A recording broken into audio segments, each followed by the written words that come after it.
Lo que la mayoría ignora es que la sangre de Jesús todavía existe en la tierra. No es una metáfora. Análisis de laboratorio han aislado sangre tipo AB en objetos que datan exactamente del primer siglo. Pero la sangre es solo el principio. Hay una mesa donde comió, una losa donde durmió la muerte y un trozo de madera que cargó sobre sus hombros destrozados. Estos 10 objetos han sobrevivido a todo, y la ciencia actual finalmente nos está dando los detalles que el Vaticano mantuvo en silencio o simplemente no conocía. Agárrense, porque la verdad física de estos objetos es más extraña y chocante que cualquier ficción. La paradoja de la Eucaristía. Estamos en el jueves 13 de Nisan del calendario judío, en el año 30 de nuestra era. La ubicación es una habitación superior en el monte Sión, Jerusalén. Aquí es donde la historia da un giro que desafía la física. Jesús de Nazaret, sabiendo que su ejecución estaba programada para menos de 15 horas después, toma 2 elementos comunes de la dieta palestina del siglo I, pan ácimo y vino de uva. Pero aquí está el truco. No estamos hablando de una simple cena de despedida. Según los registros históricos y la tradición teológica ininterrumpida desde el año 33, este es el momento exacto en que se crea el primer objeto de nuestra lista. Jesús toma el pan con sus manos callosas de carpintero. Físicamente sus huellas dactilares presionan la masa cocida, levanta el cáliz, probablemente de cerámica o piedra común en la Judea romana, y pronuncia palabras que alterarían la realidad material para miles de millones de personas. Básicamente, la Iglesia católica y ortodoxa sostienen un hecho asombroso. Ese pan y ese vino no dejaron de existir. El Concilio de Trento, en el año 1551, durante la sesión 13, Canon 1, definió dogmáticamente que la presencia física de Jesús se mantiene en cada fragmento consagrado. Ahora, analicemos los números, porque esto es alucinante. En el año 2025, las estadísticas del Vaticano y agencias independientes estiman que se celebran aproximadamente 350.000 misas cada día en todo el planeta. Si hacemos las matemáticas, eso significa que cada segundo, en algún lugar de la Tierra, un sacerdote está repitiendo la acción exacta del año 30. Y escuchen esto. La doctrina afirma que no es una copia, es el mismo evento. Actualmente, existen alrededor de 1.200.000 tabernáculos católicos y reservas ortodoxas distribuidos en los 5 continentes. Dentro de cada uno se encuentra lo que se considera técnicamente el mismo cuerpo que Jesús sostuvo. Si lo miramos desde una perspectiva de objeto tocado, la Sagrada Hostia es el único artefacto de la lista que se multiplica, pero mantiene su identidad original. Piensen en la logística de esa noche. La sala medía unos 50 pies de largo por 30 de ancho. Jesús y sus 12 hombres estaban reclinados en triclinios, mesas bajas en forma de U, típicas de la ocupación romana. No se sentaban en sillas altas como en la pintura de Da Vinci. La atmósfera estaba cargada de tensión. Judas Iscariote ya había pactado la entrega por 30 monedas de plata, el precio de un esclavo herido, según la ley del Éxodo. En ese contexto de traición inminente, Jesús manipula la materia. Al decir «esto es mi cuerpo», vincula su realidad física a ese pan. Para el escéptico, es solo pan, pero para la historia de la religión es el artefacto número 1. Y la parte loca es que, a diferencia de los otros 9 objetos que veremos, este no está en un museo detrás de un cristal blindado. Es accesible. Cualquier día de la semana, en cualquier ciudad, este objeto existe físicamente y es consumido. Pero no se confundan, la historia se pone mucho más oscura y sangrienta a partir de aquí. La cena termina. Salen hacia el Monte de los Olivos. La temperatura en Jerusalén en abril baja a unos 50 grados Fahrenheit por la noche. Jesús suda sangre, una condición médica rara conocida como hematohidrosis, documentada en casos de estrés extremo donde los vasos capilares se rompen y se mezclan con las glándulas sudoríparas. Es arrestado. Y aquí es donde dejamos lo místico y entramos en lo brutalmente forense. Porque el siguiente objeto no es comida. Es un instrumento de tortura diseñado por el imperio más eficiente en causar dolor que el mundo haya conocido. La sangre en el mármol cuenta una historia de horror absoluto. Avanzamos a la madrugada del 14 de abril. Jesús ha sido arrastrado ante Poncio Pilato. La multitud grita. Pilato, buscando una salida política, ordena un castigo que a menudo era fatal por sí mismo: la flagelación. Aquí entra en escena el segundo objeto, la columna de la flagelación. Hoy esta pieza de historia se encuentra en la Basílica de Santa Práxedes, en Roma, una iglesia tranquila cerca de la estación Termini que la mayoría de los turistas ignora. Pero deberían prestar atención. Dentro de un relicario de vidrio iluminado se encuentra una columna de mármol jaspeado rojo y blanco. Vamos a los datos duros. La columna mide exactamente 25 pulgadas de altura, o 63 centímetros. Su diámetro varía entre 5 y 8 pulgadas. A primera vista parece demasiado pequeña. La gente espera una columna griega gigante de 10 pies de altura. Pero aquí está el truco. Los romanos eran prácticos. En la flagelación, la víctima no se ataba de pie con los brazos en alto. Eso permitía que el cuerpo absorbiera los golpes y se desmayara demasiado rápido. La técnica romana correcta, confirmada por arqueólogos, era obligar a la víctima a encorvarse sobre una columna baja, abrazándola. Esto tensaba la piel de la espalda al máximo, asegurando que cada golpe del flagrum, el látigo romano con puntas de plomo o hueso, rasgara la carne hasta el músculo. La posición dejaba al prisionero indefenso y expuesto. La tradición constantinopolitana del siglo VI identificó esta columna específica como el poste de tortura de Cristo.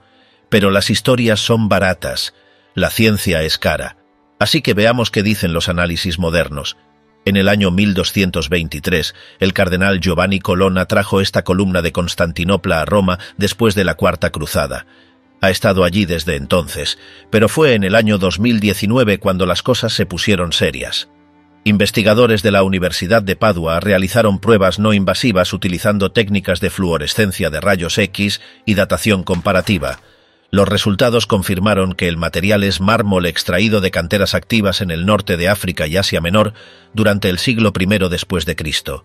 La piedra es auténtica de la época, pero lo más inquietante son los residuos orgánicos. Los análisis microscópicos detectaron trazas de material hemático en la superficie porosa del mármol. Sangre, y no cualquier sangre. Se identificó como sangre humana del grupo AB. Para los que no son médicos, el grupo AB es el más raro, compartido por menos del 5% de la población mundial, pero curiosamente común en las poblaciones judías de Oriente Medio. Además, los niveles de bilirrubina en las muestras eran altísimos. La bilirrubina se dispara en la sangre cuando el cuerpo humano sufre un trauma masivo o una ruptura hepática debido a golpes severos. Básicamente, la sangre en esa columna pertenece a un hombre que estaba siendo torturado hasta el límite de su resistencia biológica. La columna presenta marcas físicas compatibles con el impacto repetido de objetos metálicos. La ley judía prohibía dar más de 39 latigazos, 40 menos 1, para evitar la muerte accidental del reo. Pero los romanos no tenían ese límite. Los verdugos romanos, conocidos como lictores, eran sádicos profesionales. Según las marcas visibles y la reconstrucción forense, el hombre atado a esta columna recibió golpes desde los hombros hasta las pantorrillas. El flagrum romano tenía 2 o 3 correas de cuero, cada una terminada en bolas de plomo, plumbatae, o astrágalos de oveja afilados. Al golpear, las bolas de plomo magullaban profundamente, y al tirar hacia atrás, los huesos afilados cortaban la piel. Imaginen el sonido. El cuero silbando en el aire, el impacto húmedo contra la espalda desnuda y el sonido metálico de las puntas golpeando ocasionalmente el mármol. Jesús abrazaba esta piedra de 25 pulgadas mientras su cuerpo entraba en shock hipovolémico por la pérdida de sangre. Y esa misma piedra, la que sostuvo su peso cuando sus rodillas fallaron, está ahí, en Roma, accesible a cualquiera que quiera verla en 2025. Es un testigo mudo de la brutalidad imperial, pero la tortura en la fortaleza Antonia fue solo el calentamiento. Pilato finalmente se lavó las manos y dio la orden fatal: ibis ad crucem, irás a la cruz. Jesús, ya medio muerto, sangrando profusamente y deshidratado, tuvo que cargar con el siguiente objeto de nuestra lista, y la ciencia ha demostrado que lo que cargó no fue la cruz completa, como vemos en las películas, sino algo mucho más específico y técnicamente devastador. Lo que la madera revela sobre el camino al Gólgota es impactante. Análisis del pino de Alepo del siglo I. Eran entre las 6 y las 9 de la mañana. El sol empezaba a calentar las piedras de Jerusalén. Jesús es sacado al patio.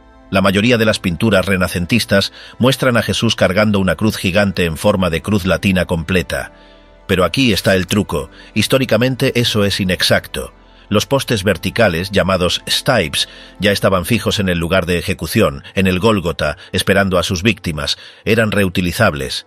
La madera era un recurso escaso y caro en Judea. Lo que el condenado tenía que cargar era el travesaño horizontal, conocido en latín como el patibulum. Este madero pesaba entre 70 y 100 libras. Imaginen cargar un saco de cemento sobre hombros que acaban de ser triturados por el látigo romano. La madera rugosa se clavaba directamente en las heridas abiertas. Tenemos evidencia física de este componente específico. Se llama el Titulus Crucis y se conserva en la Basílica de la Santa Cruz de Jerusalén, en Roma. Pero esperen, hay una confusión común. El titulus no es el patibulum entero, sino la tabla de la sentencia que colgaba del cuello de Jesús mientras caminaba y que luego fue clavada sobre su cabeza. Sin embargo, los análisis de la madera del titulus nos dan pistas vitales sobre el tipo de madera disponible y usada en esa crucifixión específica. El objeto mide 25 centímetros por 14 centímetros. Es una tabla pequeña, carcomida por el tiempo, pero legible. Fue descubierta por Santa Elena, madre del emperador Constantino, en el año 325, oculta en una cisterna cerca del Gólgota, sellada dentro de una caja de plomo para protegerla.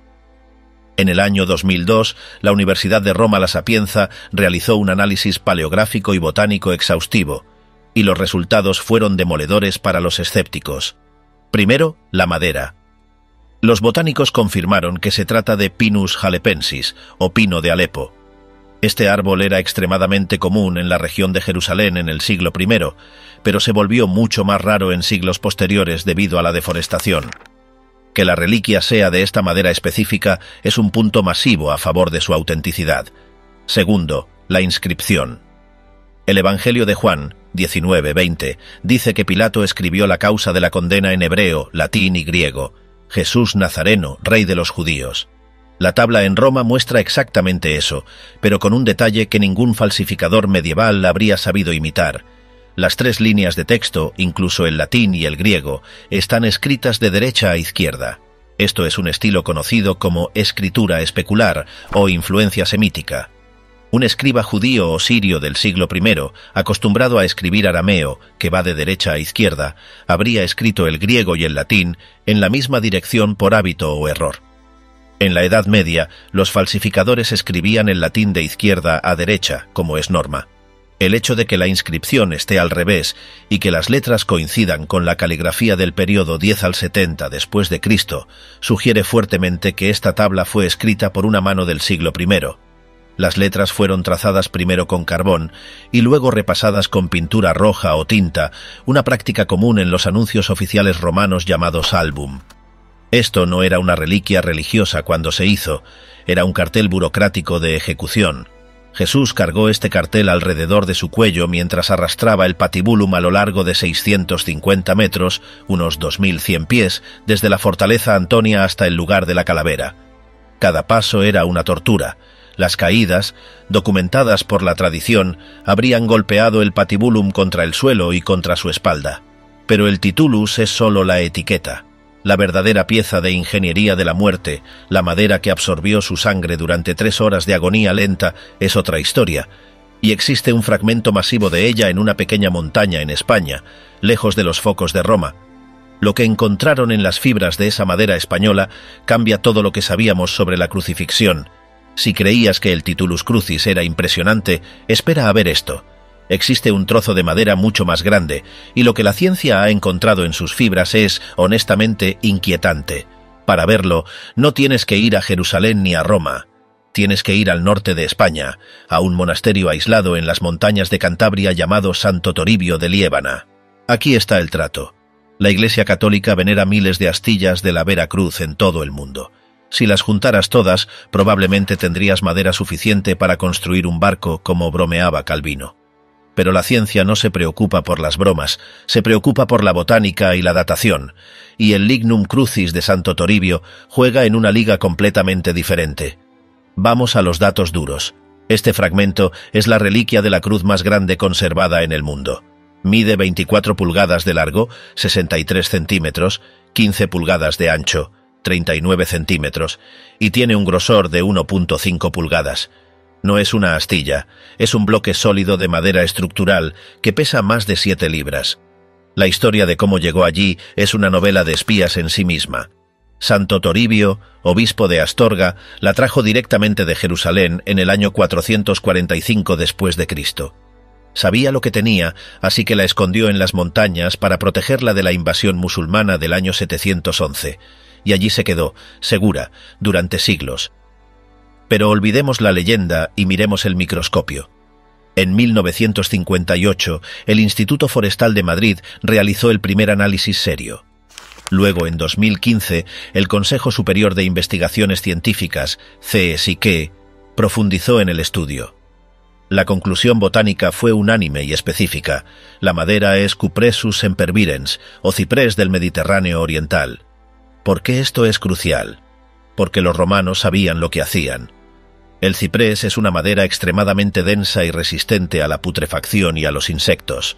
Si vas a dejar un poste vertical, el stipes, plantado en el suelo del Gólgota durante años bajo el sol y la lluvia, usas ciprés o roble.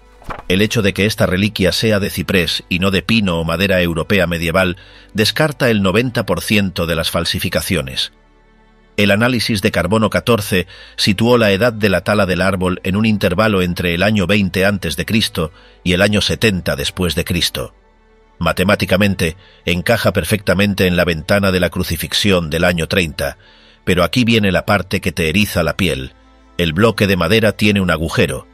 No es un agujero de carcoma, es un agujero de clavo, un agujero pasante que ha sido analizado geométricamente. La posición del agujero sugiere que este fragmento corresponde al brazo izquierdo de la cruz, patibulum. Si alineas las medidas, el brazo izquierdo del crucifijo encaja con la envergadura de un hombre de aproximadamente 5 pies y 10 pulgadas, 1,78 metros, que curiosamente es la altura estimada del hombre del sudario de Turín, que veremos más adelante. Todo empieza a conectar. Los análisis macroscópicos de las fibras alrededor del agujero muestran compresión mecánica extrema. Algo muy duro y grueso fue martillado allí con violencia. Y no solo eso. Las pruebas químicas han detectado impregnación de sustancias orgánicas en la madera profunda. No es pintura, es sangre y grasa corporal humana que se filtró en los poros del ciprés bajo presión. Imagina la escena. Es el mediodía del 14 de abril. Jesús llega al Gólgota. Los soldados lo tiran al suelo sobre el patibulum de ciprés. Estiran su brazo izquierdo. El centurión coloca un clavo de hierro romano de 5 pulgadas sobre la muñeca, no la palma, la muñeca, y descarga el martillo. El hierro atraviesa la piel, rompe los nervios y se incrusta en la madera que hoy está en España. Ese sonido, metal contra hueso y madera, marcó el inicio de una ejecución diseñada para ser la más dolorosa posible. Y hablando de dolor, necesitamos hablar del instrumento que causó esa perforación. Porque uno de esos clavos sobrevivió, y lo creas o no, la metalurgia moderna ha confirmado que no es un clavo cualquiera. El análisis químico del clavo revela una tecnología perdida del Imperio Romano. La evidencia del nervio mediano. La crucifixión no era solo atar a alguien a un palo, era una operación de ingeniería anatómica. Los romanos habían perfeccionado el arte de matar lentamente. Para mantener un cuerpo humano de 170 libras colgado de un madero, no podías usar cuerdas solamente, necesitabas clavos. Clavos grandes. El objeto número 5 de nuestra lista es el santo clavo que se conserva en la Catedral de Treveris, en Alemania. Este no es un clavo de ferretería. Mide 5,8 pulgadas, 14,8 centímetros de longitud. La cabeza no es redonda como los clavos modernos, es cuadrada y ancha, una forma técnica específica diseñada para que el martillo no resbalara al golpear con fuerza bruta. La historia nos dice que Santa Elena, la Indiana Jones del siglo IV, encontró este clavo junto con la cruz y lo envió a su hijo Constantino. Finalmente, en el año 1354, terminó en el tesoro del Sacro Imperio Romano Germánico. Pero, de nuevo, ¿qué dice la ciencia? Expertos de la Universidad de Maguncia realizaron análisis metalográficos en 1970 y repitieron estudios más avanzados en 2021. Lo que buscaban era la firma química del metal. El hierro antiguo no es igual al hierro moderno. Hoy usamos altos hornos que eliminan impurezas. Los romanos usaban forjas que dejaban rastros específicos. El análisis del clavo de Treveris reveló un alto contenido de fósforo y trazas de escoria de carbón vegetal. Básicamente, esta composición es la huella digital de la fundición romana del siglo I en la región de Judea o Siria. El metal es quebradizo pero extremadamente duro, lo necesario para atravesar madera densa como el ciprés o el olivo. Pero aquí está el truco que la mayoría ignora: la punta del clavo. Los análisis microscópicos de la punta y el eje mostraron micropartículas de madera adheridas a la corrosión del hierro. ¿Adivinan qué tipo de madera? Olivo. Tradicionalmente, se cree que el poste vertical de la cruz era de olivo o roble, mientras que el horizontal era ciprés. Esto coincide con los datos arqueológicos de crucifixiones encontradas en Givat HaMiftar, Jerusalén, en 1968. Además, hay restos orgánicos. Las pruebas detectaron trazas compatibles con hemoglobina humana degradada en las grietas del metal oxidado. Sangre tipo AB, una vez más. Pensemos en la anatomía por un segundo. Durante décadas, los artistas pintaron los clavos en las palmas de las manos. Pero en los años 30, el cirujano francés Pierre Barbet hizo experimentos con cadáveres. Sí, suena macabro, pero es ciencia. Y demostró que las palmas de las manos no pueden soportar el peso de un cuerpo. Se desgarran y el cuerpo cae. Para que la crucifixión funcione, el clavo debe entrar por el espacio de Destot, en la muñeca, entre los huesos carpianos. Al hacer esto, el clavo aplasta o corta el nervio mediano. ¿Sabes qué se siente cuando te golpeas el codo y sientes una descarga eléctrica? Eso es un golpe leve en el nervio cubital. Ahora multiplica eso por 1000. El daño al nervio mediano provoca una condición médica llamada causalgia, un dolor ardiente, constante y de intensidad máxima que se dispara con cada movimiento, cada respiración, cada latido del corazón. Jesús tuvo estos clavos atravesando sus nervios medianos en ambas muñecas y otro clavo atravesando los huesos del tarso en sus pies. Estaba literalmente clavado a un sistema de tortura diseñado para maximizar la asfixia. Para respirar, tenía que empujarse hacia arriba sobre los clavos de los pies, enviando ondas de dolor agónico a través de sus piernas. Cuando el dolor era insoportable, se dejaba caer, colgando de las muñecas y sofocándose lentamente. Este ciclo de asfixia y dolor duró 3 horas, de las 12 del mediodía a las 3 de la tarde. El clavo de Treveris fue testigo de cada espasmo muscular, de cada intento desesperado por llenar los pulmones de aire. Es una pieza de evidencia fría y dura de la ejecución más famosa de la historia. A las 3 de la tarde Jesús muere. Un soldado romano, para asegurarse, le clava una lanza en el costado derecho, perforando el pericardio y liberando sangre y suero, agua, un hecho confirmado médicamente como derrame pleural causado por insuficiencia cardíaca. Ahora tienen un cuerpo. Tienen que bajarlo antes del atardecer porque empieza el Sabbat judío. José de Arimatea, un hombre rico y miembro del Sanedrín, compra apresuradamente una sábana de lino fino importado. Y esa sábana se convertiría en el objeto más estudiado, polémico y desconcertante de toda la historia humana. Lo que la NASA descubrió en esa tela en 1978 todavía no tiene explicación científica. Llegamos al Santo Grial de las Reliquias, el objeto número 6, el Santo Sudario de Turín. Olvida todo lo que has oído en documentales baratos. Vamos a diseccionar los hechos científicos más recientes, porque la información ha cambiado drásticamente en los últimos 5 años. Básicamente es una pieza de lino de 14 pies y 3 pulgadas de largo, 4.36 metros, por 3 pies y 7 pulgadas de ancho, 1.10 metros.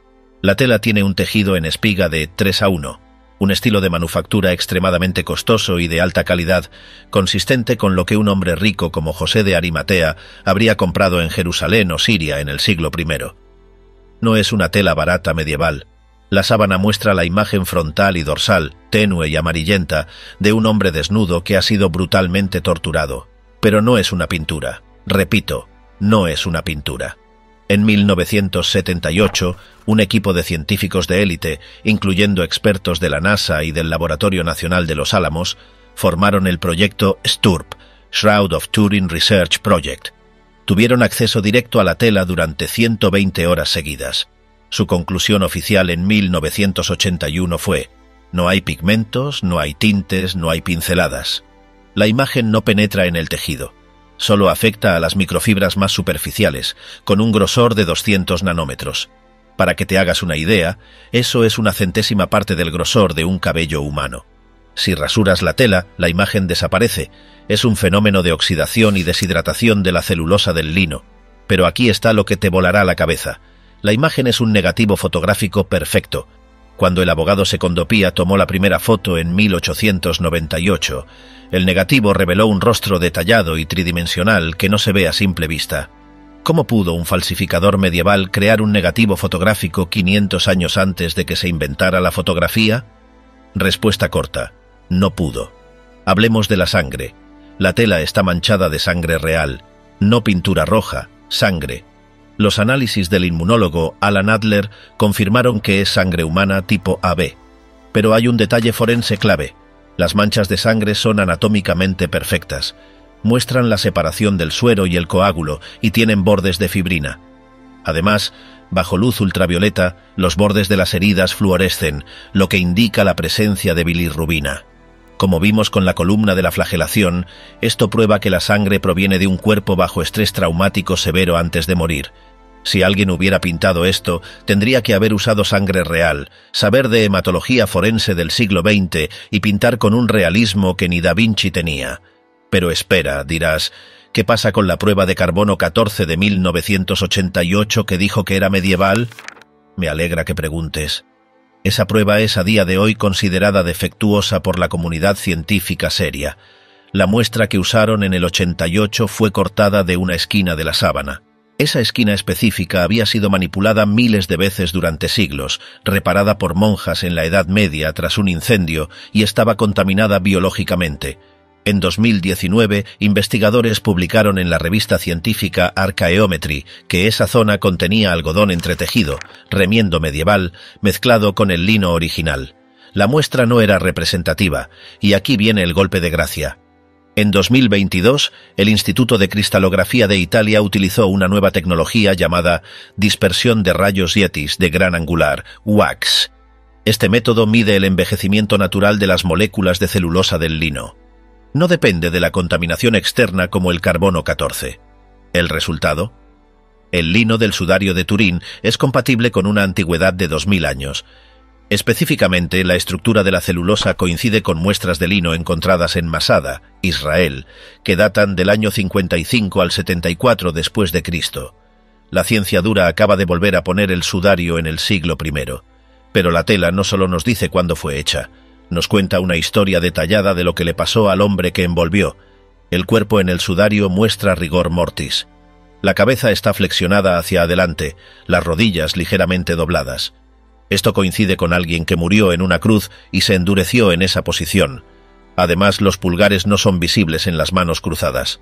¿Recuerdas el nervio mediano que mencionamos con el clavo de Treveris? Cuando se daña el nervio mediano, el pulgar se retrae automáticamente hacia la palma.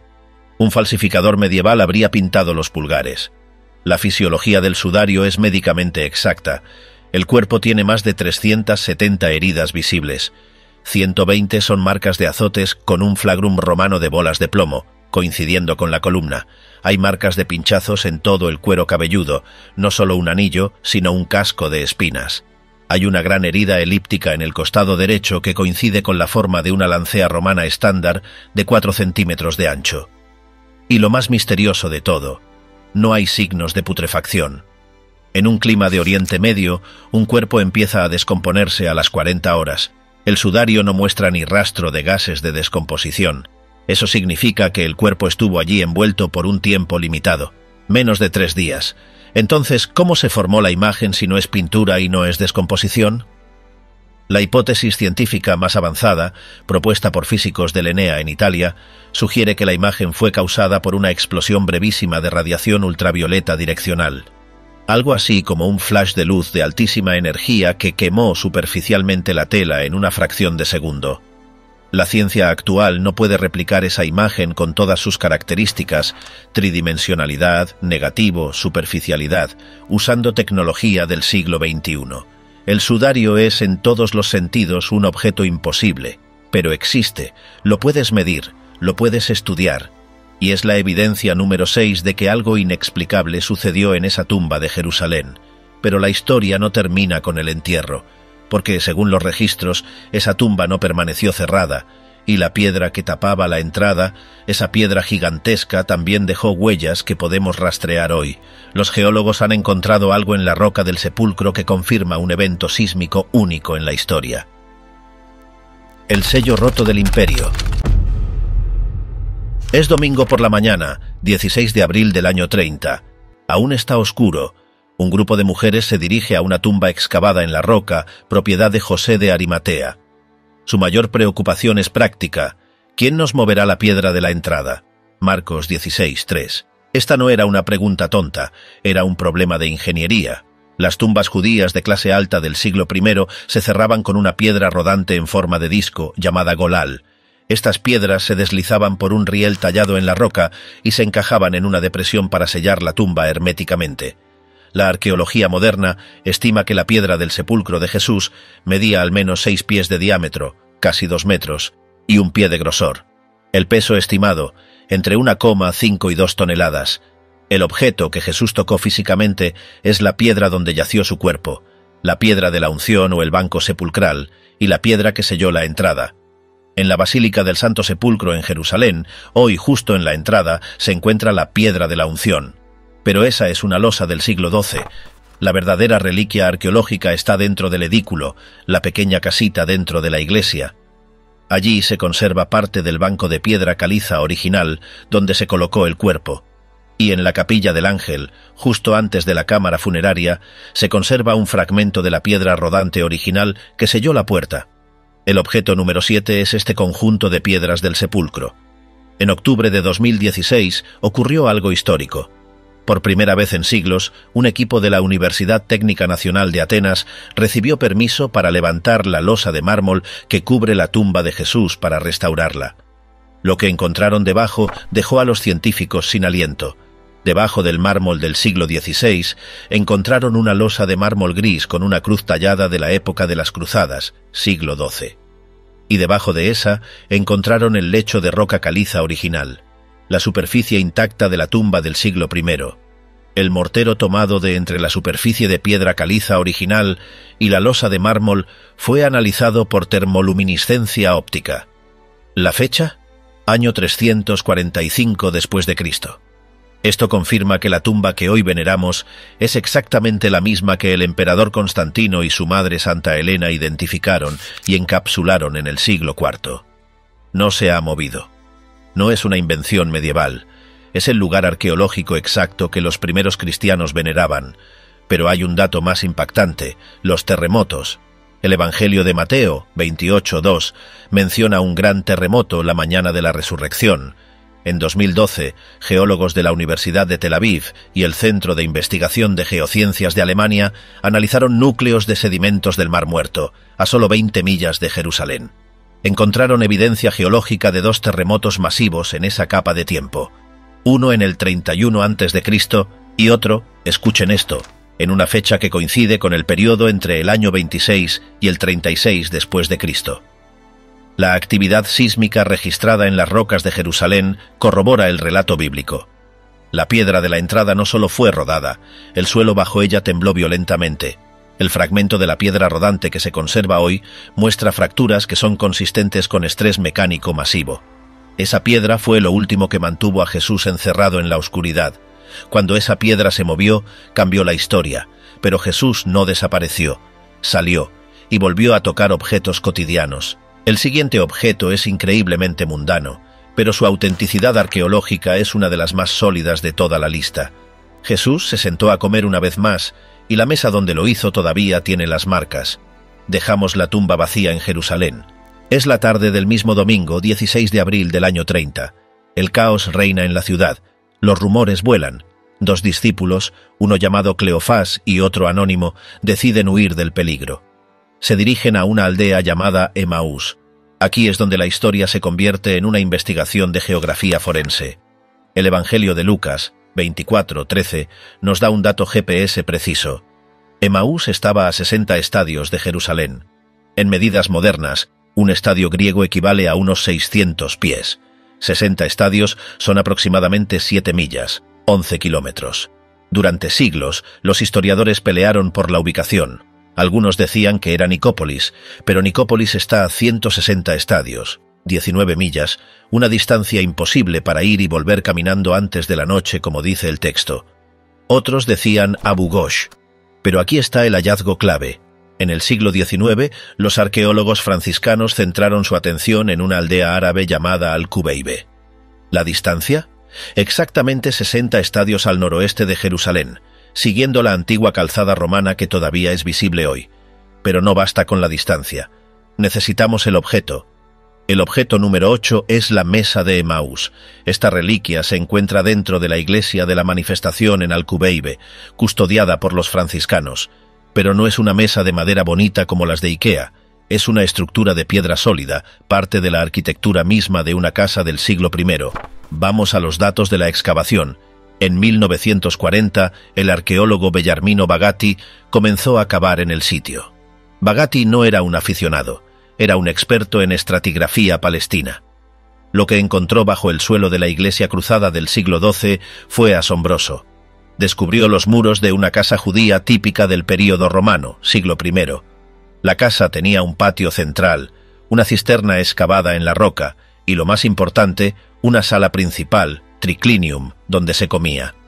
Dentro de esa estructura, los arqueólogos encontraron restos de una mesa de piedra adosada a la pared, algo común en las viviendas rurales de Judea. La tradición local, transmitida oralmente durante siglos antes de las cruzadas, identificaba esa casa específica como la casa de Cleofás. Bagatti descubrió que los bizantinos habían convertido esa casa en un lugar de culto sagrado, mucho antes de que llegaran los cruzados. La arqueología confirma que la veneración en este punto exacto es continua desde los primeros siglos del cristianismo. La mesa que se venera hoy incorpora fragmentos de esa estructura original. Es una losa de piedra caliza local, meleque, de aproximadamente 7 pies de largo por 3 pies y medio de ancho. La superficie de la piedra muestra un desgaste peculiar. No es erosión por viento, es pulido por contacto humano repetido a lo largo de siglos. Imagina la escena de ese domingo por la tarde. Los dos discípulos caminan 7 millas cuesta arriba. Un extraño se les une. Llegan a la casa, entran, se sientan o se reclinan alrededor de esta losa de piedra. Sacan pan, probablemente sobras de la Pascua. El extraño toma el pan, y en ese momento hace algo característico. El texto dice que lo partió. Este gesto activó la memoria visual de los discípulos, vieron las manos, quizás vieron las heridas recientes en las muñecas, esas mismas heridas cuadradas causadas por los clavos de hierro que analizamos en el capítulo 5. En ese instante, sus ojos se abrieron, reconocieron a Jesús, y él desapareció de su vista. La piedra sobre la que cayó el pan partido quedó allí. Esa losa de caliza absorbió las migas de la primera cena post-resurrección. Hoy, en 2025, puedes viajar a Cisjordania, entrar en Al-Kubeibe y tocar esa misma piedra. Es un vínculo táctil directo con el momento en que la desesperanza se convirtió en euforia. Pero los discípulos no se quedaron allí. Corrieron las 7 millas de vuelta a Jerusalén de noche, arriesgándose a ser asaltados o arrestados por las patrullas romanas. Tenían que llegar a un lugar específico. Un lugar que ya hemos mencionado, pero que esconde un secreto arqueológico bajo el suelo que la mayoría de los turistas pisa sin saberlo. Volvemos al Monte Sión, al objeto número 9. Y prepárense, porque la historia de este suelo es una batalla de 2000 años entre religiones, imperios y arquitectos. Las piedras que vieron el fuego. Las piedras que vieron el fuego. Es la noche del mismo domingo. Los 11 apóstoles, Judas ya está muerto, están escondidos en el cenáculo. Tienen las puertas cerradas por miedo a los judíos. Juan 20, 19. El lugar es el mismo donde cenaron el jueves. Pero ahora vamos a mirar hacia abajo, al suelo. El objeto número 9 es el pavimento del cenáculo. Hoy, si visitas el cenáculo en Jerusalén, verás una sala gótica con arcos cruzados, construida en el siglo XII por los cruzados. A primera vista parece medieval, y los escépticos dirán, esto no es del siglo I, esto es arquitectura europea. Pero como siempre, el secreto está en lo que no se ve a simple vista. El arqueólogo benedictino Bargil Pixner dedicó su vida a estudiar el Monte Sión. Sus excavaciones y el análisis de los cimientos revelaron una historia fascinante que valida la autenticidad del sitio. El edificio actual no flota en el vacío, sino que descansa sobre cimientos mucho más antiguos que cuentan una historia en capas. Virgil Pixner identificó 3 estratos críticos. Bajo la estructura visible de los cruzados del siglo XII se oculta la gran basílica bizantina de Hagia Sion del siglo IV y aún más profundo yace la capa romana y judía del siglo I, revelando la estructura original de una sinagoga. Aquí está el dato explosivo. Aunque en el año 70 después de Cristo el general romano Tito arrasó Jerusalén y quemó el templo, el historiador Epifanio de Salamina dejó un registro crucial en el siglo IV. Relató que cuando el emperador Adriano visitó las ruinas de la ciudad en el año 130, encontró todo destruido, excepto unas pocas casas y la pequeña iglesia de Dios en el lugar donde los discípulos regresaron tras la ascensión. Esa pequeña iglesia era el cenáculo, que sobrevivió a la furia de Tito porque se encontraba en el barrio de los Esenios, fuera de las murallas principales y lejos de la prioridad de demolición sistemática romana. Hoy en día, el suelo del cenáculo presenta zonas donde se ven lasas antiguas reutilizadas, pero lo verdaderamente importante está debajo. Las exploraciones con radar de penetración terrestre han detectado las bases de muros del siglo I, confirmando que los apóstoles pisaron un suelo que estaba geométricamente alineado con la estructura que visitamos hoy. Pero regresemos a la noche del domingo de resurrección. Imagina la acústica de esa sala de piedra de 50 por 30 pies. El silencio absoluto se rompe de pronto, con una voz familiar diciendo «Shalom Aleichem». Jesús atraviesa las puertas cerradas, se para en medio de ellos y les muestra las manos y el costado. Luego, hace algo extraño. Sopla sobre ellos. Este acto físico, el aliento de vida, ocurrió en este espacio cúbico específico. Las partículas de aire, el polvo del suelo y las piedras de las paredes fueron testigos presenciales de la reanimación del grupo. Y la historia no terminó ahí. Este mismo suelo, nuestro objeto número 9, fue el escenario de otro evento masivo 50 días después, Pentecostés. Según el capítulo 2 de Hechos, 120 personas sintieron cómo la estructura física del edificio vibraba cuando un sonido, como de un viento recio, llenó la casa y aparecieron lenguas de fuego. Desde una perspectiva histórica, este es el punto cero de la Iglesia cristiana.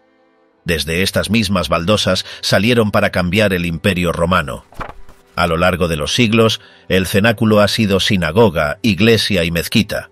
Los otomanos añadieron un mihrab y vidrieras islámicas que aún se conservan, y hoy es un sitio administrado por el Estado de Israel. Pero a pesar de las transformaciones cosméticas, el núcleo, la huella y el suelo sagrado sobre el que caminó Jesús resucitado permanecen en las mismas coordenadas GPS. Es el único lugar en la Tierra que concentra 4 eventos que cambiaron el mundo. La primera misa, la institución del sacerdocio, la aparición del resucitado y la venida del Espíritu Santo. Sin embargo, Jesús no se quedó en la tierra para siempre. Hubo un momento final, un último contacto físico con el planeta antes de irse, y dejó una marca, literalmente. Para ver el último objeto, tenemos que subir a la cima del Monte de los Olivos. Lo que hay allí desafía a la geología y ha sido protegido por musulmanes y cristianos por igual durante milenios. La roca que tiene la huella de un despegue imposible. Llegamos al final de la lista. El objeto número 10. 40 días después de la resurrección, es decir, el 24 de mayo del año 30. Jesús lleva a sus discípulos fuera de la ciudad, hacia Betania, en la cumbre del Monte de los Olivos. El lugar exacto está marcado hoy por una pequeña capilla octogonal llamada la Capilla de la Ascensión.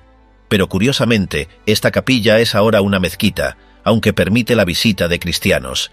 Esto es un testimonio de la santidad universal del sitio. Dentro de la capilla, en el suelo, hay un marco rectangular de piedra, y dentro de ese marco está la roca madre del monte. En la superficie de esa roca caliza hay una depresión que se asemeja a la huella de un pie derecho. Vamos a ser escépticos por un momento. ¿Es una talla medieval? ¿Es una formación natural pareidólica que parece un pie por casualidad? Analicemos los datos. La veneración en este punto exacto está documentada desde antes del año 380, cuando una mujer romana rica llamada Poimenia construyó la primera iglesia abierta al cielo, sin techo, para conmemorar la ascensión. Pero incluso antes, los primeros cristianos se reunían secretamente en una cueva cercana y subían a esta roca para orar. La huella que vemos hoy es solo la del pie derecho. La tradición dice que la huella del pie izquierdo fue trasladada a la mezquita de Al-Aqsa en la Edad Media, aunque eso es difícil de verificar arqueológicamente. Centrémonos en lo que tenemos. La marca en la roca mide aproximadamente 10.8 pulgadas de largo, 27.5 centímetros. En medidas de calzado moderno, esto equivale a una talla 42 europea o un 9 americano. Una talla de pie promedio para un hombre de 1,75 a 1,80 de estatura. Esto coincide inquietantemente con la altura estimada del hombre del sudario de Turín y con la longitud del brazo calculada en el Lignum Crucis de España. Todo encaja antropométricamente. Geológicamente, la roca es caliza del período Cretácico, típica de las montañas de Judea. Lo interesante es la textura de la depresión. No muestra las marcas de cincel habituales en los petroglifos o tallas artísticas. La superficie dentro de la huella es más suave, como si hubiera sido desgastada o presionada, en contraste con la roca rugosa circundante. Si aplicamos la física del relato bíblico, Jesús fue alzado. Para impulsarse hacia arriba, la física newtoniana requiere una fuerza opuesta contra el suelo. Si un cuerpo sólido, y Jesús resucitado tenía un cuerpo sólido que comía pescado y podía ser tocado, aplica fuerza para ascender desafiando la gravedad, la presión en el punto de despegue sería teóricamente inmensa, a menos que la levitación fuera puramente magnética o sobrenatural sin contacto. La tradición interpreta esta marca como el punto donde la materia divina presionó la materia terrestre por última vez. Durante siglos, los peregrinos rasparon trozos de esta roca para llevárselos como reliquias, lo que ha desgastado la forma original. Sin embargo, la depresión del talón y la zona de los dedos siguen siendo discernibles. Es el objeto final, el punto geográfico exacto donde la presencia física de Jesús abandonó la biosfera terrestre. Desde aquí, la vista de Jerusalén es espectacular. Se ve el monte del templo, el Calvario, el cenáculo. Desde esta roca, Jesús vio toda la geografía de su pasión antes de partir, y esa roca sigue ahí. Ha sobrevivido a la destrucción de Jerusalén por los romanos en el año 70, a la invasión persa en el 614, a la locura del califa al-Hakim en el 1009, a las cruzadas, a Saladino y a las guerras modernas de Israel. Nadie se ha atrevido a destruir la última huella. Hagamos una pausa y miremos el panorama completo. Esto no es una colección aleatoria de baratijas religiosas, es una cadena de custodia forense. Al final, lo que tenemos ante nosotros es el inventario físico de los eventos que partieron la historia en dos. Todo comienza con la hostia, el pan del Jueves Santo que, aunque multiplicado a lo largo de los siglos, permanece esencialmente como el mismo sustento original. La narrativa desciende a la brutalidad del viernes con la columna, el mármol que aún porta la sangre tipo AB de la tortura, y la sentencia burocrática inmortalizada en la madera de pino del Titulus. Hemos rastreado el sufrimiento hasta el ciprés estructural del Lignum Crucis en España, con sus agujeros de los clavos, y hasta el hierro del clavo en Alemania, que conserva su aleación de fósforo y restos de madera de olivo. Pero la evidencia cruza el umbral de la muerte con el sudario en Italia, esa tela inexplicable que guarda una fotografía producto de una radiación imposible, y la piedra del sepulcro, la caliza que registró sismográficamente el terremoto del domingo. La historia continúa a través de la losa doméstica de la mesa de Emaús, testigo de la primera aparición, hasta llegar a las baldosas del suelo del cenáculo, escenario de la aparición final y el fuego de Pentecostés. Todo este recorrido culmina en la roca de la Ascensión, la plataforma de lanzamiento final que cierra el ciclo de la presencia física de Jesús en la tierra. Lo loco de esto es la consistencia de los datos biológicos. Sangre tipo AB en la columna, sangre tipo AB en el clavo, sangre tipo AB en el sudario. La probabilidad estadística de que tres objetos falsificados en siglos diferentes, en países diferentes, por artistas que no sabían lo que eran los grupos sanguíneos, coincidan en el mismo tipo de sangre raro, es astronómicamente baja. Estamos ante un rompecabezas que la ciencia moderna está armando pieza por pieza. Pero espera, porque esto nos lleva a una pregunta incómoda. Si tenemos la sangre, el ADN, la madera y la piedra, ¿qué nos dice esto sobre la persona? No estamos hablando de un mito. Estamos hablando de un hombre biológico que dejó rastros físicos cuantificables. La mayoría de la gente vive su vida pensando que estas historias son metáforas. Pero las metáforas no dejan hemoglobina en el mármol. Las metáforas no irradian imágenes en negativo sobre lino. Las metáforas no parten piedras de 2 toneladas con terremotos localizados. Aquí está el trato. Estos objetos son anomalías, no deberían existir. La madera se pudre, el hierro se oxida, la tela se desintegra, los edificios se demuelen. Sin embargo, esta colección específica de 10 ítems ha desafiado la entropía. Es como si la historia misma se negara a borrarlos. ¿Y sabes qué es lo más impactante? Que hoy, ahora mismo, mientras escuchas esto, puedes comprar un billete de avión y ponerte delante de ellos. Son tangibles, son reales. Y su mera existencia plantea la pregunta más grande de todas. Si la evidencia física es real, ¿entonces la historia detrás de ella también lo es? Pero hay un detalle final, un bonus track en esta investigación que a menudo se pasa por alto y que conecta todo esto con el futuro. Algo que no está en el pasado, sino que podría estar esperando ser descubierto pronto. Los arqueólogos están buscando algo más bajo el monte del templo. Ahora vamos a entrar en el laboratorio. Vamos a desglosar los informes de patología forense de la sangre encontrada en estos objetos. Vamos a ver qué dicen los médicos forenses sobre la causa de la muerte basándose únicamente en los datos de las reliquias. Prepárate para una autopsia histórica como nunca has visto. ¿Te atreves a mirar los resultados del laboratorio? Porque lo que encontraron en el cromosoma de esa sangre no tiene explicación médica convencional. El pañuelo que cubrió su rostro. Hemos hablado del sudario de Turín, la sábana grande que envolvió el cuerpo. Pero el Evangelio de Juan, 20:7, menciona un detalle forense crucial, y el sudario que había estado sobre la cabeza de Jesús, no puesto con los lienzos, sino enrollado en un lugar aparte. Ese otro paño existe. Es el objeto número 11 en nuestra investigación ampliada, pero fundamental para validar a los 10 primeros. Se llama el Santo Sudario de Oviedo. Este paño de lino mide 33 por 21 pulgadas, 84 por 53 centímetros. A diferencia de Turín, no tiene imagen, no hay cara. Solo hay manchas de sangre y fluidos corporales. A simple vista parece un trapo sucio y arrugado, pero bajo el microscopio es una mina de oro de datos. La historia documentada de este objeto es mucho más sólida que la de Turín. Sabemos exactamente dónde ha estado cada día de su vida desde el año 614 después de Cristo. Cuando el rey persa Cosroes II invadió Jerusalén, el paño fue sacado de la ciudad en un arca de madera, el Arca Santa. Viajó por el norte de África hasta Alejandría, cruzó a Cartagena, España, subió a Toledo y finalmente llegó a Oviedo en el año 840, huyendo de la invasión musulmana. Desde entonces ha estado en la Cámara Santa de la Catedral de Oviedo. No hay años perdidos.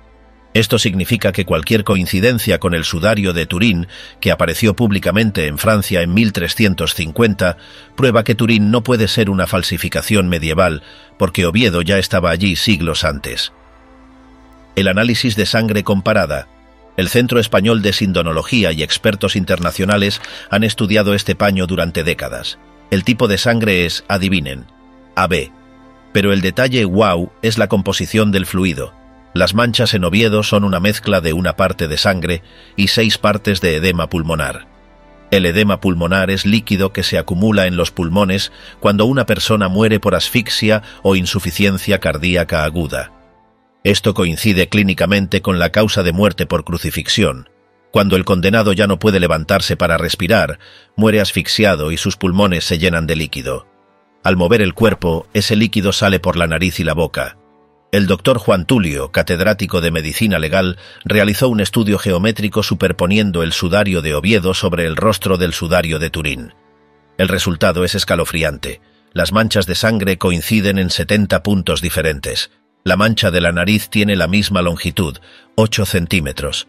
La forma de las manchas de sangre en la barba es idéntica. Hay una mancha en la parte posterior de la cabeza que coincide con las heridas de la corona de espinas en ambos paños. La probabilidad de que un falsificador medieval en Francia, Turín, pintara manchas de sangre aleatorias que coincidieran geométricamente con un paño sucio guardado en una caja fuerte en España, Oviedo, que nadie había visto desplegado, es matemáticamente cero. Básicamente, el sudario de Oviedo es la coartada científica que valida la autenticidad de los objetos de la pasión. Pero espera, porque el análisis de Oviedo reveló algo más que sangre. Reveló el entorno.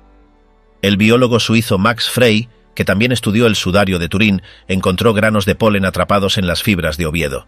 Identificó especies como Gundelia turneforti, una planta espinosa exclusiva de Oriente Medio, y Zygophyllum dumosum. Estas plantas no crecen en Europa, crecen en Jerusalén y en el desierto de Judea. Esto confirma geográficamente que este paño estuvo expuesto al aire de Jerusalén en primavera, la época de la Pascua y la crucifixión.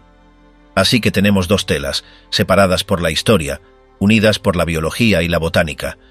Pero Jesús no solo tenía telas funerarias, tenía ropa que usaba mientras estaba vivo, y según la tradición, esa ropa también sobrevivió. Análisis textil del siglo I. El Evangelio de Juan, 19:23, dice: «La túnica era sin costura, tejida de una sola pieza de arriba a abajo. Los soldados romanos no quisieron romperla, así que la echaron a suertes. Esa prenda, conocida como la Santa Túnica de Argenteuil, se conserva en una basílica en las afueras de París, Francia. Durante años fue ignorada por los científicos, eclipsada por la fama de Turín. Pero en el siglo XXI se ha convertido en el centro de una nueva investigación forense. Es una túnica de lana de color marrón rojizo. El tejido es un tipo de ligamento tafetán simple, pero con una torsión de hilo en Z. ¿Por qué importa esto? Porque en la región de Siria y Palestina del siglo I, la torsión Z era la norma. En Europa y Egipto se usaba la torsión S. El análisis textil realizado en el año 2004 por el Instituto Óptico de Orsay confirmó que la técnica de tejido es compatible con los telares orientales antiguos, no con los medievales europeos. Pero lo que realmente conecta este objeto con nuestra lista de cosas que Jesús tocó es la sangre. La espalda de la túnica está cubierta de manchas de sangre no visibles a simple vista, pero detectables con luz infrarroja. En 2005, un equipo de genetistas y expertos en morfología digital escaneó la túnica. Superpusieron el patrón de manchas de la túnica con las heridas de la espalda del hombre del sudario de Turín. La coincidencia es asombrosa. Las manchas de sangre en la túnica corresponden a las áreas donde los látigos romanos, el flagrum, golpearon la espalda y los hombros. Específicamente, hay una concentración de sangre en el hombro izquierdo y derecho, lo que sugiere que el hombre que llevaba esta túnica cargó un objeto pesado y rugoso, el patibulum de la cruz, vestido con ella durante un tramo del camino, o que se la pusieron después de la flagelación, haciendo que la tela se pegara a las heridas abiertas. El tipo de sangre, una vez más, es AB. Pero hay un dato controversial que ha generado debate. En 2004, el investigador privado Gerard Lucot afirmó haber analizado el ADN de la túnica y encontrado marcadores cromosómicos judíos de Oriente Medio. Aunque sus métodos fueron criticados por la falta de revisión por pares, el hallazgo se alinea con la narrativa geográfica de los otros objetos. También encontraron pólenes. De nuevo, especies de tamarix y pistacia palestina, plantas que no crecen en París, pero que son comunes en las colinas de Jerusalén. La túnica de Argenteuil es el eslabón perdido. Analicemos la evidencia textil que se despliega en una secuencia cronológica perfecta. Primero encontramos la túnica, la prenda que llevó puesta durante el Vía Crucis. A esta le sigue el sudario de Oviedo, utilizado inmediatamente después de la muerte para cubrir el rostro mientras aún estaba en la cruz o durante el descenso. Y por último, tenemos el sudario de Turín, el lienzo solemne destinado al entierro definitivo. Estamos ante tres telas, con tres historias de custodia completamente independientes y resguardadas en tres ubicaciones geográficas distintas, Francia, España e Italia, que sin embargo narran etapas consecutivas del mismo evento. Un solo perfil biológico, hombre, grupo sanguíneo AB, politraumatizado, polen de Jerusalén. La navaja de Ockham nos dice que la explicación más simple suele ser la correcta. Todos envolvieron al mismo cuerpo. Vamos a profundizar en algo que parece trivial, pero es científicamente demoledor: el polvo y el polen. En 1973, el criminólogo suizo Dr. Max Freisulzer, exdirector del Servicio Científico de la Policía de Zúrich, obtuvo permiso para tomar muestras de la superficie del sudario de Turín. Usó cintas adhesivas especiales presionadas contra la tela para levantar micropartículas. Lo que la gente no sabe es que Frey no era un fanático religioso, era el tipo que la Interpol llamaba para resolver crímenes internacionales. Frey identificó 58 tipos diferentes de polen en el sudario. Si el sudario fuera una falsificación medieval europea, esperaríamos encontrar polen de pinos, robles y plantas de Francia o Italia. Y sí, encontró algunos de esos, lo que confirma que la tela estuvo en Europa. Pero el bombazo fue que la mayoría de los pólenes, 28 especies para ser exactos, eran de plantas que solo existen en el corredor geográfico de Israel, Jordania y Turquía. La estrella del show es la Gundelia tourneforti. Es una planta espinosa tipo cardo. El polen de esta planta es el más abundante en la tela, especialmente alrededor de la zona de la cabeza. Aquí está el dato que conecta todo. La Gundelia florece en Judea entre marzo y mayo. La Pascua judía, Pesaj, siempre cae en la primera luna llena de primavera, es decir, marzo o abril. La presencia masiva de este polen específico nos revela dos certezas ineludibles. No solo confirma que la tela estuvo expuesta al aire libre en el entorno de Jerusalén, sino que también fija el momento temporal, indicándonos que el evento ocurrió necesariamente en primavera.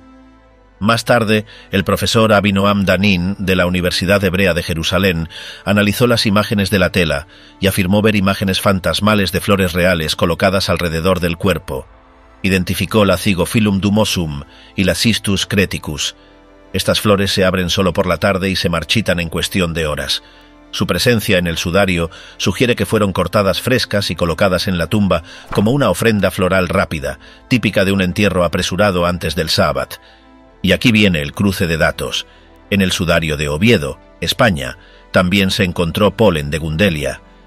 En la túnica de Argenteuil, Francia, también hay rastros botánicos compatibles. Es imposible que 3 falsificadores medievales, que no tenían microscopios ni sabían lo que era el polen fue descubierto visualmente en 1727, se pusieran de acuerdo para espolvorear polvo invisible de plantas específicas de Oriente Medio en sus reliquias falsas. La botánica forense es uno de los clavos más fuertes en el ataúd del escepticismo radical. Hablemos del elefante en la habitación, la sangre. Durante años, los críticos dijeron que las manchas en el sudario y los otros objetos eran pintura, óxido de hierro o sangre de animal. Pero en 1981, el equipo STURP, Shroud of Turin Research Project, publicó sus hallazgos oficiales en revistas revisadas por pares. Confirmaron la presencia de hemoglobina, albúmina y porfirinas. Es sangre, punto, pero vamos más allá. El doctor Alan Adler, especialista en química de la sangre, encontró niveles anormalmente altos de bilirrubina en las muestras del sudario. Normalmente la sangre es roja cuando sale y se vuelve marrón o negra cuando se oxida con el tiempo. Sin embargo, las manchas en el sudario y en el sudario de Oviedo tienen un tono rojizo carmín persistente. Adler descubrió que esto se debe a la bilirrubina. Cuando un cuerpo es sometido a un trauma severo, como una flagelación romana, el hígado bombea bilirrubina a la sangre como respuesta al estrés y la destrucción de glóbulos rojos. La bilirrubina, bajo ciertas condiciones de deshidratación, mantiene el color rojo de la sangre durante siglos. Un artista medieval no podría haber sabido esto. Habría usado ocre o sangre animal que se habría vuelto negra en 10 años. Ahora, el grupo sanguíneo. El tipo AB es el receptor universal, pero es el más raro, presente en menos del 5% de la población mundial actual. Sin embargo, estudios antropológicos indican que el grupo AB es mucho más común entre los judíos sefardíes y ciertas poblaciones beduinas de Oriente Medio. Que la columna de la flagelación, el sudario de Oviedo, el sudario de Turín y la túnica de Argenteuil tengan todos sangre tipo AB desafía la probabilidad. Aquí debemos ser muy cuidadosos y científicos. Extraer ADN de objetos antiguos es una pesadilla debido a la contaminación. Todo el que ha tocado esas telas en 2000 años ha dejado su propio ADN allí. Piel muerta, sudor, saliva al besar la reliquia. En 1995, el doctor Leoncio Garza Valdés afirmó haber clonado un segmento de ADN de la sangre del sudario. Dijo que encontró genes masculinos, cromosoma X, Y y de origen semítico. Sin embargo, la comunidad científica es cautelosa. La contaminación es tan alta que aislar el perfil genético original de Jesús es técnicamente casi imposible hoy en día sin destruir gran parte de la tela. Pero aquí está lo que sí sabemos: las células sanguíneas encontradas no tienen núcleo visible intacto, lo cual es normal para glóbulos rojos viejos. pero la estructura química de la sangre en los objetos confirma que no es sangre post-mortem. Es decir, la sangre fluyó mientras el corazón latía, en la columna y la cruz, o justo al momento de la muerte. En el sudario de Turín, las manchas de la espalda, flagelación, son de sangre coagulada antes de la muerte. La mancha del costado, lanza, tiene una alta concentración de suero, lo que indica que fluyó después de que el corazón se detuvo, sangre post-mortem. Esta distinción forense entre sangre vital y sangre post-mortem en la misma tela es un detalle de precisión médica que ningún pintor gótico podría haber imaginado. Anatomía de una ejecución romana. Ahora que tenemos los objetos y la biología, vamos a usar la tecnología del siglo XXI para reconstruir la escena. En 2018, el Hospital Universitario de Padua y el escultor Sergio Rodicato crearon un modelo 3D basado estrictamente en los datos del sudario de Turín. Los resultados van más allá de lo general, revelan la mecánica exacta de la crucifixión de este individuo específico. El análisis de la postura corporal en la tela expone un hombro derecho dislocado que cuelga más bajo que el izquierdo, un detalle consistente con una caída violenta mientras el condenado estaba atado al patibulum. Simultáneamente, la rigidez y flexión de la rodilla izquierda sugieren que se utilizó un único clavo para atravesar ambos pies, obligando a una pierna a rotar dolorosamente sobre la otra. Incluso las manchas de sangre en la cabeza desafían la iconografía artística europea. No provienen de una corona circular, sino que se distribuyen por toda la calota craneal, indicando el uso de un casco de plantas espinosas, tal como improvisaban los soldados romanos en Oriente Medio. Si cruzamos estos datos con la columna de la flagelación, nuestro objeto número 2, su altura de 63 centímetros nos indica que el prisionero tuvo que estar doblado en un ángulo de 90 grados. Al superponer esto con el modelo 3D del sudario, el ángulo de impacto de los látigos encaja perfectamente con esa postura. Las heridas se despliegan en forma de abanico, de arriba a abajo y cruzadas, delatando la presencia de dos verdugos, uno a cada lado. A esto lo llamamos consistencia interobjetual. La columna justifica las heridas de la espalda en el sudario, el clavo de Treveris explica la lesión del nervio mediano visible en las manos y la túnica de Argenteuil da sentido a la abrasión en los hombros. Es un sistema cerrado de evidencia. Si quitas uno de los objetos, el relato forense se debilita, pero juntos forman una narrativa sólida que resiste el escrutinio. Hemos analizado los objetos primarios. Hemos cruzado los datos con los objetos secundarios de Oviedo y Argenteuil. Hemos mirado a través de microscopios buscando polen y analizado isótopos de sangre. Todo apunta a una conclusión. Hubo un hombre en el siglo I que sufrió exactamente lo que dicen los evangelios y dejó rastros físicos que podemos tocar hoy. Pero queda una pregunta final, la más grande de todas.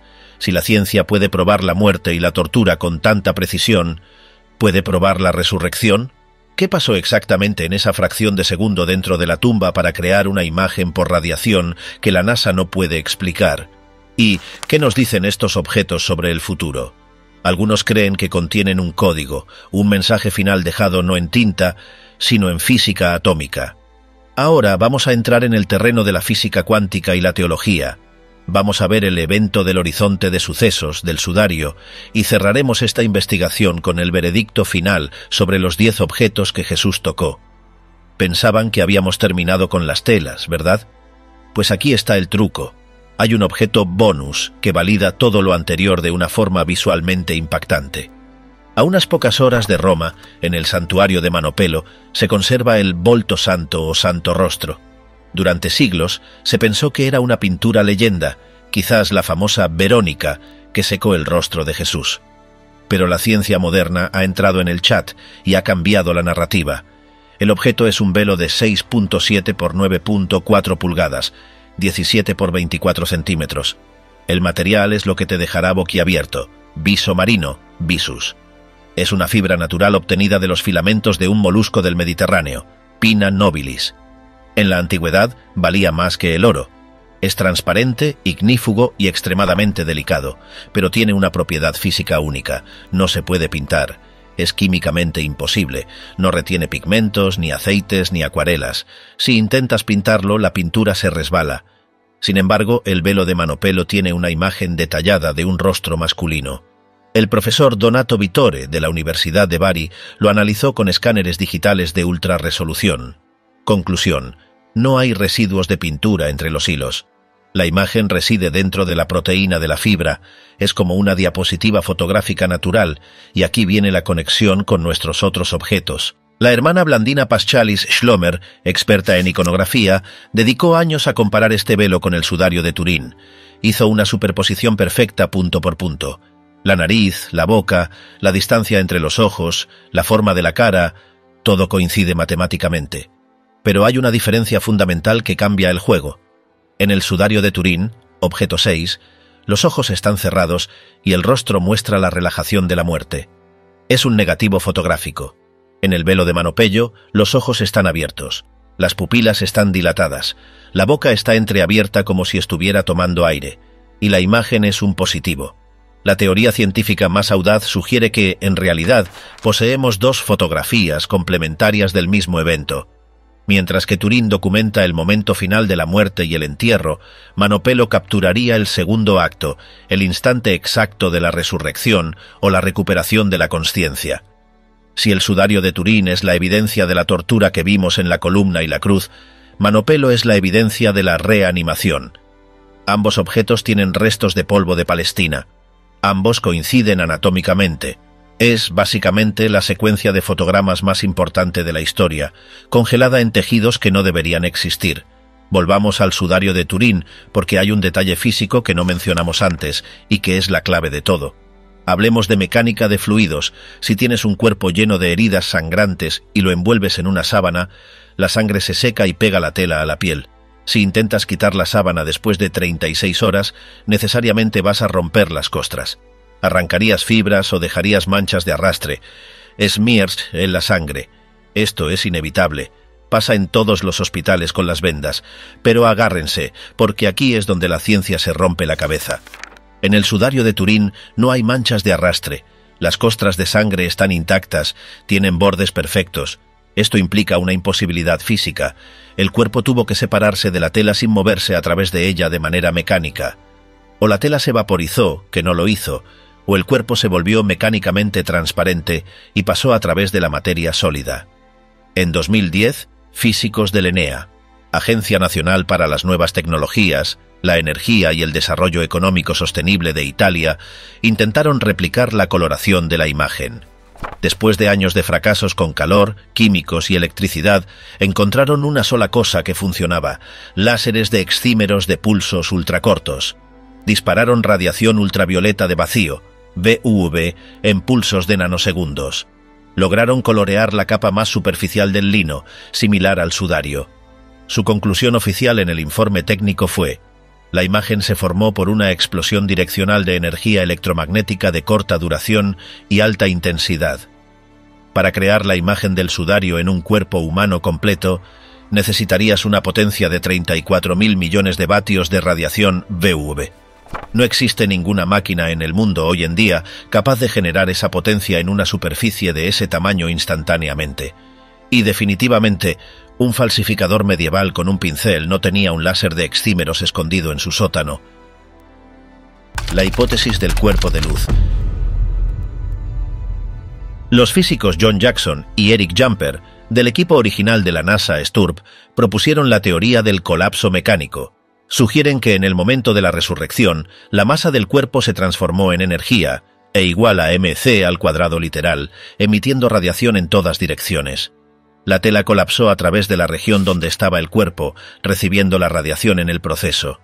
Esto explica por qué la imagen tiene información tridimensional, la distancia de la tela al cuerpo determinó la intensidad de la quemadura, y por qué los huesos son parcialmente visibles, como en una radiografía.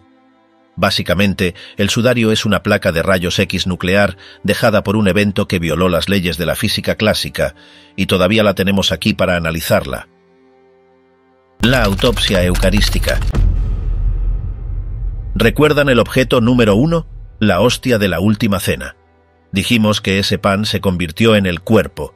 Para muchos, eso es solo teología simbólica. Pero hay un caso donde el objeto 1 rompió la barrera y se convirtió en evidencia biológica visible. y conecta directamente con la sangre que vimos en la columna y la cruz.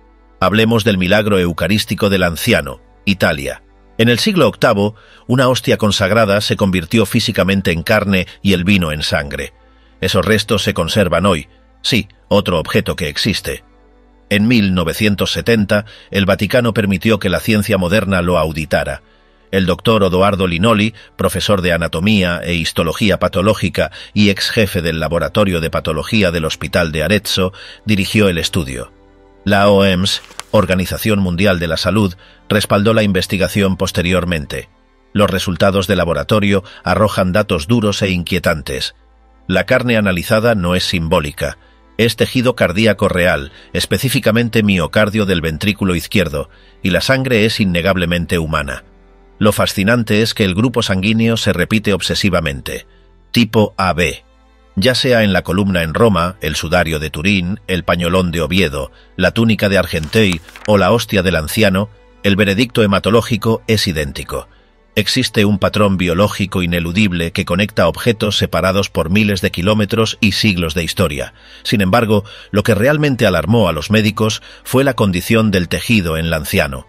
La muestra presenta una infiltración de leucocitos en el músculo cardíaco, un fenómeno que en patología forense solo ocurre cuando el corazón está sometido a un estrés extremo, similar a la agonía de un infarto masivo o una tortura prolongada justo antes de la muerte. El doctor Frederick Zugibe, cardiólogo forense, confirmó tras analizar muestras similares, como el milagro eucarístico de Buenos Aires, que el corazón estaba vivo en el momento de la toma. Dado que los glóbulos blancos se degradan minutos después de la extracción, su preservación en estas muestras antiguas implica que la estructura celular se mantuvo intacta de forma inexplicable. Esto cierra el círculo. El pan convertido en cuerpo, la cruz y los sudarios no son reliquias aisladas, sino muestras biológicas de un mismo individuo, narrando la misma autopsia clínica de un trauma severo. Si nos detenemos un minuto en la probabilidad matemática, entramos en lo que podríamos llamar la ecuación de la coincidencia imposible. El ingeniero Paul de Gale calculó que, basándose solo en la congruencia geométrica entre los sudarios de Turín y Oviedo, la posibilidad de que pertenecieran a personas distintas es de 1 entre millones.